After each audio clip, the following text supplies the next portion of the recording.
बिस्मिल्लाहिर्रहमानिर्रहीम। कलामुल इमाम और इमामुल कलाम का सिलसिला जारी है।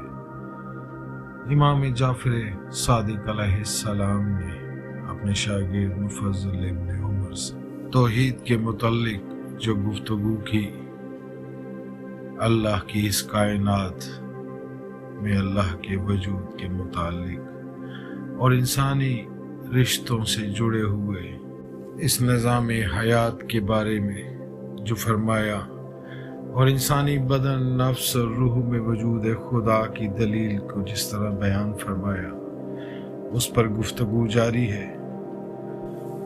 इमाम जाफर सादिक अलैहिस्सलाम ने मुफज्जल से गुफ्तगू करते हुए मजीद फरमाया, देखो मुफज्जल, जैसा कि मैंने अपनी गुफ्तगू के आगाज में कहा था कि अल्लाह की ज़ात का इनकार करने वाले अगर खुद अपने वजूद पर ही गौर कर लेते तो अल्लाह ताला को मानने पर मजबूर हो जाते, लेकिन महदूद सुनी सुनाई और नाकिस मालूमात और अपने बात पर जमे रहने की जिद के सबब वो अल्लाह ताला के वजूद के खिलाफ रोज नित नई दलीलें कायम करते हैं। अब मैं तुम्हारे और अहले ईमान के समझाने और इनके ईमान में इजाफे के लिए वजूद इंसानी की खिलकत और जिस्म इंसानी की तख्लीक व बनावट और इसमें पोशीदा अल्लाह ताला की हिकमत व मसलहत को बयान करता हूँ। देखो, इंसान की खिलकत का पहला मरहला तो वो है जब रहम मादर में जनेन एम्ब्रियो की हिफाजत और परवरिश होती है, जबकि उस वक्त ये जनेन माँ और बाप का मखलूत खुलिया 3 तरह के पर्दों में बंद होता है। एक, नए इंसान की जिंदगी का आगाज माँ और बाप के मखलूत खुलिये से होता है। ये खुलिया अगरचे जिस्म का सबसे बड़ा खुलिया होता है, लेकिन हद बसारत में भी बमुश्किल दाखिल होता है। ये खुलिया रहम मादर की दीवार से जाकर चिपक जाए तो एक नए इंसान की जिंदगी का आगाज हो जाता है। इस खुलिये में अल्लाह ताला ने वो तमाम मालूमात स्टोर कर रखी होती हैं जो इस नादीदा खुलिये को एक मुकम्मल इंसान बनाने के लिए जरूरी है। रहम मादर की दीवार से चिपकते ही इस खुलिये को तवानाई और ग़िज़ा मिलना शुरू हो जाती है। इस तवानाई की मदद से खुलिये में मौजूद प्रोग्राम काम करने लगता है। खुलिये के अंदर डीएनए के 2 धागे होते हैं, एक धागा माँ की तरफ से और एक बाप की तरफ से। इन धागों में ननिहाल और ददिहाल के अंदर मौजूद तमाम खसूसियात कोर्स की शक्ल में पाई जाती हैं। डीएनए को आप किसी बिल्डिंग के नक्शे से तशबीह दे सकते हैं।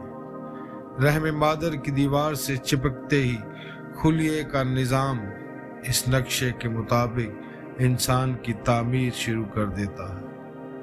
ये इंसान किन खसूसियात का हामिल होगा, इसका जिस्म कैसा होगा, सर कहाँ होगा, आंखें कहाँ लगेंगी, हाथ, पैर, कान, नाक, जिगर, मैदा, फेफड़े किस तरह, कहाँ और किस मटेरियल से बनेंगे, ये मटेरियल कहाँ से आएगा, किस तरह इस्तेमाल होगा और कब इस इंसान का बनना रुक जाएगा, ये सारी हदायत डीएनए पर मौजूद होती हैं। इसके मुताबिक नए इंसान की तामीर और फिर जिंदगी भर उसकी शिकस्त और रैयत और तामीर और मुरम्मत इसी प्रोग्राम के मुताबिक होती रहती है। ये इस बयान की तशरीह थी। इमाम ने मजीद फरमाया कि माँ के खून से नई जिंदगी कैसे होती है। इमाम जाफर सादिक अलैहिस्सलाम ने फरमाया, माँ के पेट में मौजूद बच्चा ना तो अपनी गिज़ा के लिए कोई कोशिश कर सकता है और अगर किसी तकलीफ में मुब्तला हो जाए तो उस तकलीफ को दूर करने के लिए भी कुछ नहीं कर सकता, ना किसी चीज से फायदा हासिल कर सकता है और ना अपनी किसी मुश्किल को दूर कर सकता है। इस वक्त माँ के जिस्म का खून इस बच्चे की तरफ जारी होता है और इसे ग़िज़ा फराहम करता है, बिल्कुल इसी तरह जिस तरह पानी नबातात को ग़िज़ा फराहम करता है। पौधे भी पानी के बगैर ग़िज़ा इस्तेमाल नहीं कर सकते। माँ का खून बच्चे को उस वक्त तक फराहम होता रहता है जब तक उस बच्चे की खिलकत पूरी नहीं हो जाती और इसके बदन की जिल्द इस काबिल नहीं हो जाती कि हवा का मुकाबला कर सके और इसकी आंख इस काबिल नहीं हो जाती कि रोशनी को देख सके। जरा इस पर गौर करते हैं। इमाम अलैहिस्सलाम ने फरमाया कि बच्चा उस वक्त तक पैदा नहीं होता जब तक उसकी जिल्द हवा का मुकाबला करने के काबिल नहीं हो जाती।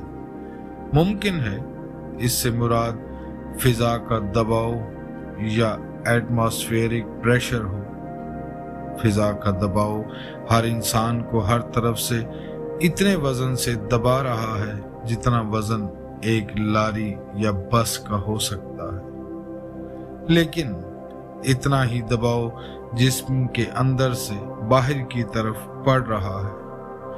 अगर अंदर का दबाव कम हो जाए तो पूरा जिस्म अंदर की तरफ पिचक सकता है। मुमकिन है इससे मुराद हवा में मौजूद जरासीम हो। अगर बच्चे के खून में वो एंटीबॉडीज मौजूद ना हो जो इसे दुनिया में आते ही हर तरफ मौजूद वायरस और बैक्टीरिया वगैरह से महफूज रखती हैं, तो बच्चा पैदा होने के बाद चंद दिनों में मौत का शिकार हो सकता है। ये एंटीबॉडीज पहले माँ के खून और फिर दूध के जरिए बच्चे को फराहम होती हैं और इसे फौरी तहफ़्फ़ुज़ फराहम करती हैं। इसके बाद इमाम अलैहिस्सलाम ने मुफज्जल से फरमाया, जब ये सब कुछ हो जाता है तो बच्चे की माँ को दर्द शुरू हो जाता है जो इसे मुतहर्रिक और बेचैन कर देता है यहाँ तक कि बच्चा पैदा हो जाए। और जब बच्चा पैदा हो जाता है तो माँ का वो खून जो बच्चे को पैदा होने से पहले ग़िज़ा फराहम कर रहा था, पैदा हो जाने वाले बच्चे के लिए शीर मादर में तब्दील हो जाता है। अब उसका जायका भी बदल जाता है और रंग भी, और अब ये कुछ और ही किस्म की ग़िज़ा बन जाता है जो इस बच्चे के मिजाज और इसकी ज़रूरत के मुताबिक होती है। बच्चा पैदा होते ही अपने होंठों पर ज़ुबान को फिराने लगता है और होंठों को हरकत देता है। इस तरह वो अपनी भूख का इजहार करता है। इसके लिए बेहतरीन और ताज़ा ग़िज़ा माँ के साथ मौजूद होती है। माँ ये ग़िज़ा उसे देना शुरू कर देती है। जब तक उसका बदन नर्म, उसकी आंतें और निज़ाम हज़म कमज़ोर रहता है और वो सख्त ग़िज़ा इस्तेमाल करने के काबिल नहीं हो जाता, इस वक्त तक ये ताज़ा बताज़ा ग़िज़ा यानी शीर मादर बच्चे की भूख मिटाने के लिए हर वक्त माँ के पास मौजूद रहती है। इमाम अलैहिस्सलाम ने मुफज्जल से मजीद फरमाया, अल्लाह ताला के वजूद का इनकार करने वाले भी कभी माँ के पेट में थे, बेबस और कमजोर। ये भी इसी तरह एक बाकायदा निज़ाम से गुजर कर इंसान की सूरत दुनिया में आए हैं। इन्हें इस सारे निज़ाम और इसमें मौजूद अल्लाह ताला की निशानियों और इसकी मसलहतों और मुनासिबतों पर गौर करना चाहिए कि किस तरह वो नहीं थे और हो गए, और अब अपने परवरदिगार के वजूद का इनकार करते हैं और दलाइल तलब करते हैं। अगर बच्चा दांतों के साथ पैदा होता मुफज्जल, तो गौर करो कि क्या होता। मुफज्जल अब खिलकत इंसानी पर अपनी बात को आगे बढ़ाते हैं। तुम देखते ही हो कि बच्चा शीरख्वारी की मुद्दत से गुजर कर हल्की और नरम ग़िज़ा खाने के काबिल हो जाता है। फिर वो और बड़ा होता है, यहाँ तक कि वो चलने फिरने लगता है। अब बढ़ती हुई उम्र के साथ इसे तरह तरह की मजीद ग़िज़ाओं की ज़रूरत पड़ती है ताकि इसका जिस्म नशो नुमा पाए और वो बचपन से लड़कपन और लड़कपन से जवानी की मंजिल तक पहुँचे। इसके लिए अब उसे गोश्त, सब्जियों, फलों और मुख्तलिफ अनाजों की ज़रूरत होती है। वो अपने नरम मसूड़ों से इन ग़िज़ाओं को इस्तेमाल नहीं कर सकता, इसलिए अब उसके दांत निकलना शुरू हो जाते हैं। ये दांत और दाढ़ें रोटी, फलों, गोश्त और सब्जियों को कूट और रगड़ कर नरम ग़िज़ा में तब्दील कर सकती हैं। इस बात पर भी गौर करो कि ये दांत अगर शीरख्वारगी की उम्र में निकल आए या बच्चा दांतों और दाढ़ों के साथ पैदा होता तो ये इसकी उम्र और ज़रूरत के मुताबिक ना होता, और इससे माँ और बच्चे दोनों के लिए बड़ी मुश्किलात पैदा हो जाती। इसीलिए दांत उसी वक्त निकलते हैं जब इनकी ज़रूरत होती है। गौर तो करो, ये सब इंतज़ामात एक ख़ास अंदाज़े और मंसूबे के तहत क्या मादा खुद कर सकता है? इमाम के इस फरमान पे जरा गौर कीजिए। पैदाश के वक्त बच्चे के मुंह में 52 दांत पोशीदा होते हैं, यानी दूध के 20 और मुस्तकिल रहने वाले 32 दांत। दूध के दांत एनिमल कोटिंग के साथ तकरीबन मुकम्मल हो चुके होते हैं, लेकिन उस वक्त चूंकि बच्चे की ग़िज़ा सिर्फ मशरूबात पर मुश्तमिल होती है, इसलिए ये दांत मसूड़ों में तैयार लेकिन आरज़ी तौर पर छुपे होते हैं। 6 माह की उम्र में अमूमन दूध के दांतों में से सामने के नीचे के 2 दांत निकलते हैं। नोकीले दांतों का बेबी एडिशन 18 माह की उम्र में सामने आता है। दूध के तमाम दांत 2 साल की मुद्दत में निकल आते हैं। मुस्तकिल रहने वाले दांत और दाढ़ें 12 से 18 साल की उम्र में निकलती हैं। दांतों और दाढ़ों का काम ग़िज़ा को छोटे छोटे टुकड़ों और फिर इसे लौब दहन की मदद से पीस कर एक तरह के पेस्ट में तब्दील करना है ताकि जुबान इसका जायका महसूस कर सके और ये ग़िज़ा जुबान की मदद से हलक के अंदर और वहां से मैदे में जा सके, भूख मिट सके और ये ग़िज़ा जुज़्वे बदन बन जाए। आप हमारे साथ रहिए।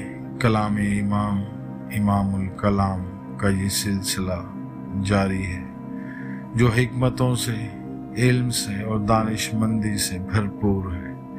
इंशाअल्लाह हम अपनी ज़िंदगियों के लिए इससे फ़ायदा हासिल करने की भरपूर कोशिश करेंगे।